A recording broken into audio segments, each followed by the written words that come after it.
এক বৃদ্ধ মানুষ জীবনের শেষ প্রান্তে পৌঁছে গিয়েছিলেন। তখন তিনি তার বড় ছেলে রতনকে নিজের কাছে ডাকলেন এবং বললেন, বাবা, আমি যখন আর থাকব না, তখন কি তুমি আমার সমাধির কাছে 3 রাত থাকতে পারবে? সমাধির কাছে বাবা? সেখানে তো ভয় লাগবে, রাতে নাকি আওয়াজ শোনা যায়। আমি থাকতে পারবো না। ভয় শুধু তাদেরই লাগে যারা নিজেদের ভেতরে বিশ্বাস রাখে না। আমার জন্য কি এটুকুও করতে পারবে না? বাবা, আমি আপনার পূজা করব, প্রতিদিন প্রদীপ জ্বালাবো, কিন্তু রাতে সেখানে থাকতে পারবো না। ঠিক আছে বাবা, ঈশ্বর তোমাকে বুঝুন।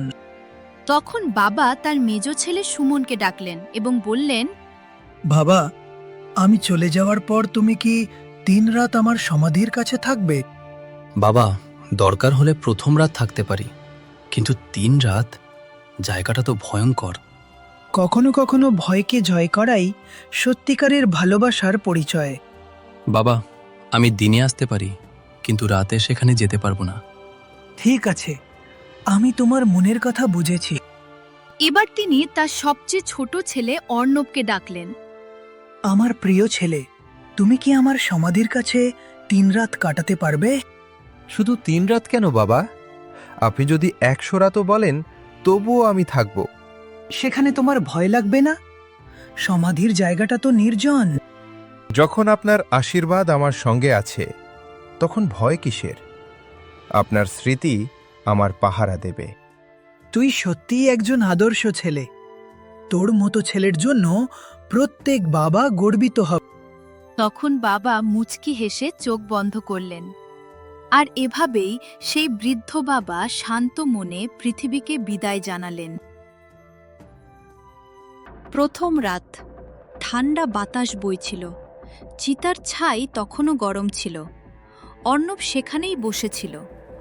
হঠাৎ আকাশ থেকে এক আলো ছড়িয়ে পড়ল। একটি সাদা ঘোড়া নেমে এল। তুমি কে? এত রাতে এই সমাধির কাছে কেন এসেছো? ভয় পেও না বাছা, আমি তোমার বাবার বিশ্বস্ত ঘোড়া। তাকে প্রণাম করতে এসেছি। তুমি বাবার সঙ্গী ছিলে? বাবা তোমার কথা অনেক বলতেন। হ্যাঁ, আমি তাকে অনেক যুদ্ধে পৌঁছে দিয়েছি। আজ শেষবারের মতো তাকে শ্রদ্ধা জানাতে এসেছি। এই নাও আমার কেশরের কয়েকটি চুল। বিপদের সময় এগুলো আগুনে পোড়াবে। আমি সঙ্গে সঙ্গে চলে আসব। ধন্যবাদ, বিশ্বস্ত সঙ্গী। বাবার মতো তুমিও তোমার কথা রেখেছ। তখন ঘোড়াটি ধীরে ধীরে আকাশের মধ্যে মিলিয়ে গেল। দ্বিতীয় রাতে সমাধির চারপাশ আরও শান্ত ছিল। তখন মেঘের মধ্য থেকে একটি গোলাপি ঘোড়া নেমে এলো।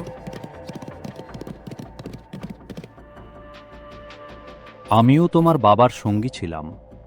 তিনি আমার পিঠে চড়ে অনেক যাত্রা করেছে। তাহলে তুমিও তাকে স্মরণ করতে এসেছো? হ্যাঁ, তার নাম আমার কাছে সম্মানের ছিল। এই নাও আমার কেশরের কিছু চুল। যখন বিপদ আসবে আমাকে ডেকে নিও। তোমরা সবাই তার বিশ্বস্ততার প্রতীক। আমি এই চুলগুলো খুব যত্ন করে রেখে দেব। তখন গোলাপি ঘোড়াটি কালো মেঘের মধ্যে অদৃশ্য হয়ে গেল।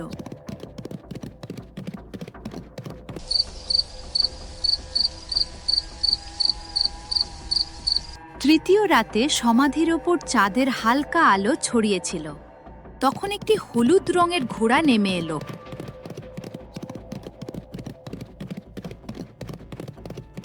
আমি তার দুরন্ত সঙ্গী ছিলাম। যখনই তিনি দূরে যেতে চাইতেন, আমি তাকে সেখানে পৌঁছে দিতাম। বাবা তোমার খুব কাছের ছিলেন, তাই না? হ্যাঁ, আর এখন তুমিও আমার প্রিয়। এই চুরটা রেখে দাও। যখন চাইবে আমাকে ডেকে নিও।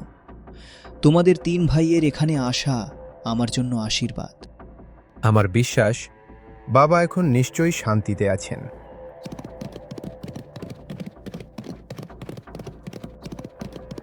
তিনটি রাত কেটে গেল।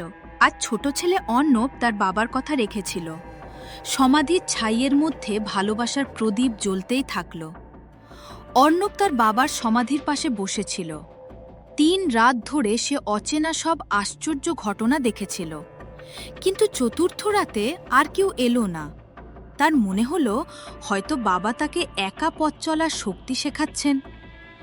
সে সমাধির কাছে ঝুঁকে মাটিতে কপাল ঠেকালো এবং ভারী মন নিয়ে বাড়ি ফিরে গেল।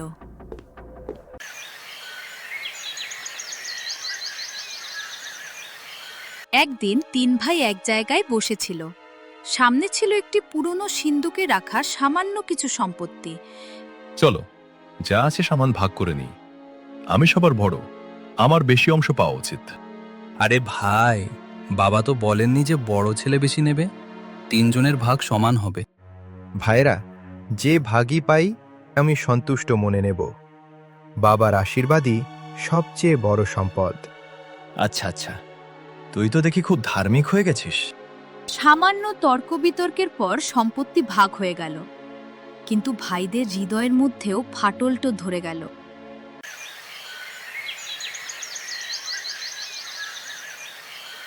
দিন কাটতে লাগলো, সম্পত্তিও কমতে লাগলো।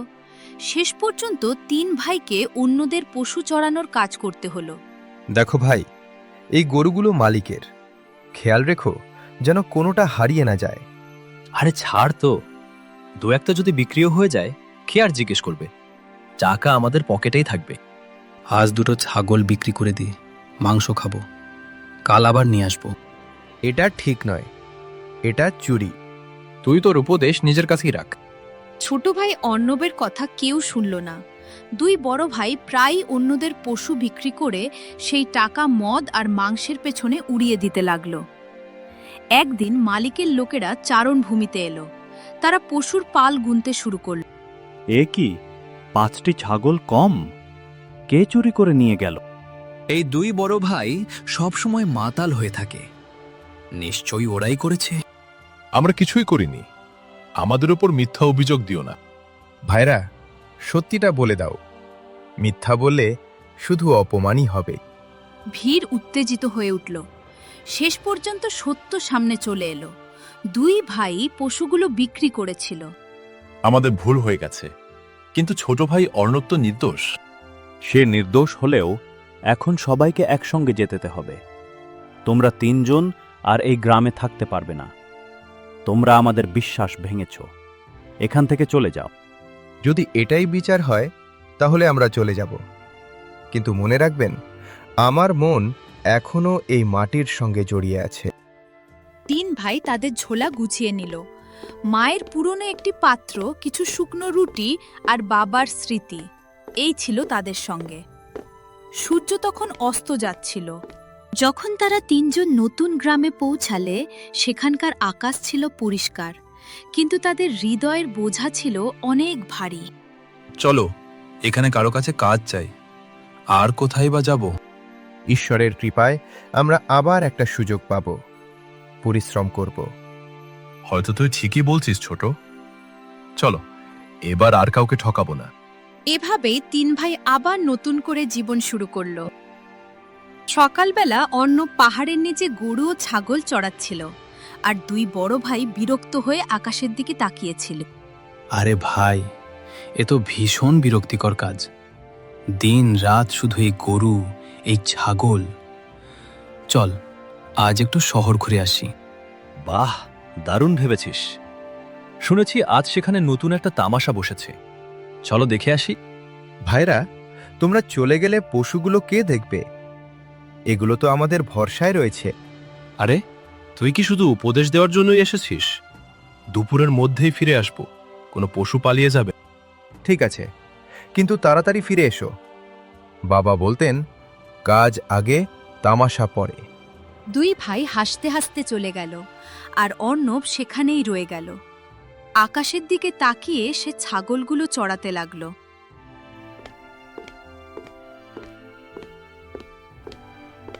দুই ভাই যখন শহরে পৌঁছালে, তখন সেখানে উৎসবের মতো পরিবেশ।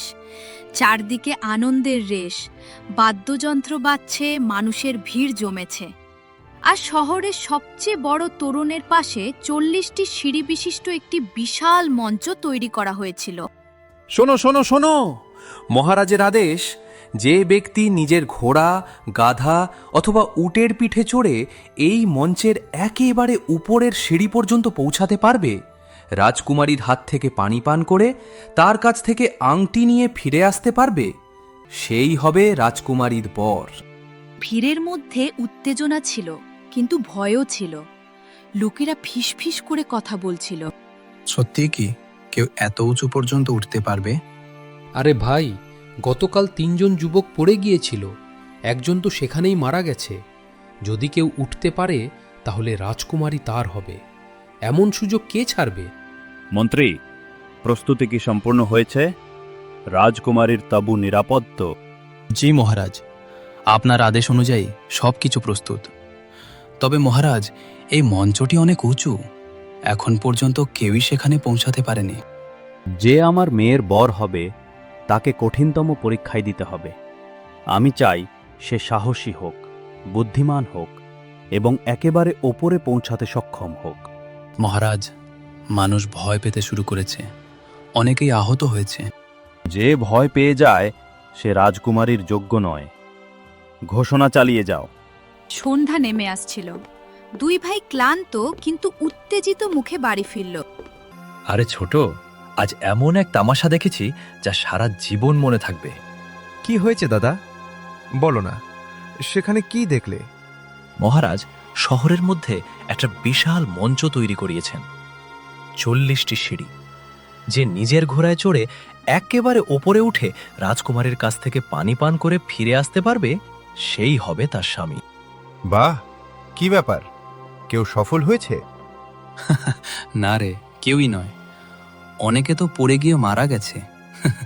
বেশ মজার দৃশ্য ছিল। তাহলে কাল আমিও এই দৃশ্য দেখতে যাব। তোমরা দুজন পশুগুলো সামলাবে, আমি শহরে যাব।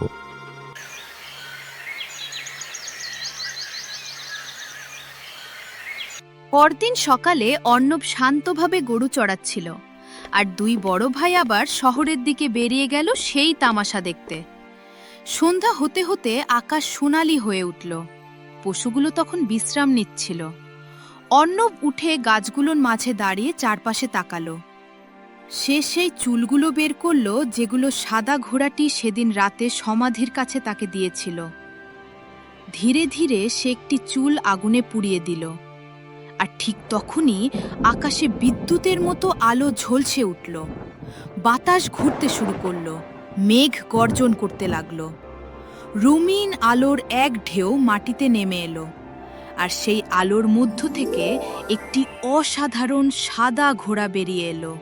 আমি এসেছি আমার প্রভু, আজ কি তোমাকে সাহসের পরীক্ষা দিতে হবে? হ্যাঁ, আজ আমাকে আমার বাবার সম্মান রাখতে হবে। চলো শহরে যাই। অর্ণব ঘোড়াটির পিঠে চড়ে বসল। শুধু তার চোখ দুটো জল জল করছিল, যেন দৃঢ় সংকল্পের একটি প্রদীপ। শহরের চত্বর মানুষে পরিপূর্ণ ছিল। হাজার হাজার মানুষ সেখানে জড়ো হয়েছিল। রাজা ও মন্ত্রী উঁচু মঞ্চে বসে সবকিছু দেখছিলেন। মহারাজ, আজও কেউ সফল হয়নি। আরও 3 জন যুবক পড়ে গেছে। একজন তো মরতে মরতে বেঁচেছে। নিশ্চয়ই এমন কেউ আছে যে ওপরে পর্যন্ত পৌঁছাতে পারবে, এমন একজন যে আমার মেয়ের যোগ্য। ঠিক তখনই দূর থেকে ঘোড়ার খুরের শব্দ শোনা গেল। ভিড় এক মুহূর্তে নীরব হয়ে গেল। আরে দেখো, নতুন একজন সওয়ার আসছে, সাদা ঘোড়ার ওপর, বরফের মতো চকচক করছে। কি গতি! এটা তো বাতাসের মতো ছুটছে। ঘোড়াটি লাফিয়ে উঠল, আর দেখতে দেখতে 10, 20, 30 নম্বর সিঁড়ি পার হয়ে গেল। ভিড় নিঃশ্বাস বন্ধ করে তাকিয়ে রইল। বাহ, এ তো কোনো দেবদূত মনে হচ্ছে। এই বীর কে? মহারাজ, কেউ কখনো এত উঁচুতে পৌঁছাতে পারেনি, আর মাত্র 2টি সিঁড়ি বাকি। না, আজ নয়, এখনো সময় আসেনি।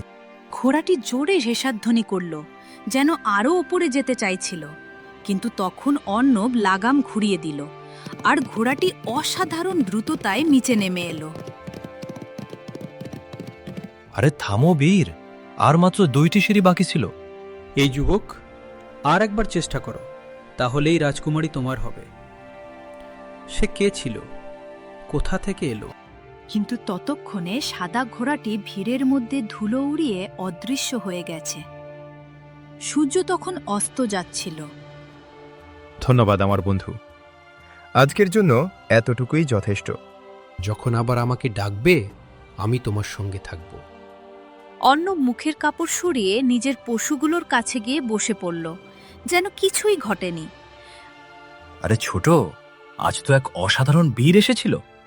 সাদা ঘোড়ার ওপর চড়ে 40টির মধ্যে 38টি সিঁড়ি উঠে গিয়েছিল। হ্যাঁ রে, মাত্র 2টি সিঁড়ি বাকি ছিল, কিন্তু সে ঘোড়া ঘুরিয়ে নিল। মানুষ তো অবাক হয়ে গেল। সত্যি কত আশ্চর্য! আমিও সেই তামাশা দেখতে চাই। কাল আমাকেও যেতে দিও না। আরে না, তুই চলে গেলে আমাদের খাওয়াবে কে? গরু চড়ানো আর রান্না করা সবই তো তোর কাজ। ঠিক আছে ভাইরা, সময় এলে আমিও দেখে নেব। হাই বন্ধুরা, পরবর্তী পর্ব ও পরবর্তী ভিডিওগুলো দেখার জন্য এখনই চ্যানেলটি সাবস্ক্রাইব করুন।